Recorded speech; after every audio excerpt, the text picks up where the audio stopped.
Ավագ շաբթվա յուրաքանչյուր օր հավատացյալները ներկա գտնվելով եւ մասնագից ըլլալով եկեղեցական արարողություններուն աղոթքով եւ հավատքի գործերով կպատրաստվին Փրկիչին քալուսյան։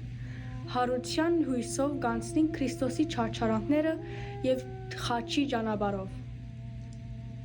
Սուրբ Հարության հրաշապար օրվան հասնելու համար քրիստոնյաներս մեծ բակի երկարադեպ փորձառություններով լեցուն ճանապարհեն կանցնենք, որուն ընթացքին կհանդիպենք Հիսուս Քրիստոսի մատնության, ցերպակալության, թադին անարքության, չարչարանքին, խաչելության, թաղման, ինչպես նաև թժողքի արևման հոգիներու ազատման եւ հրաշապար հարության։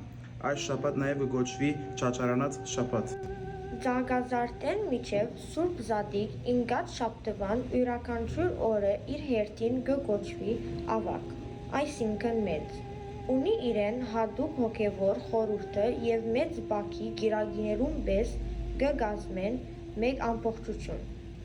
Ավագ շաբաթը քրիստոնյաներուն համար հատուկ նշանակություն ունի, որովհետև Աստված հաշտեցուց երկինքն ու երկիրը։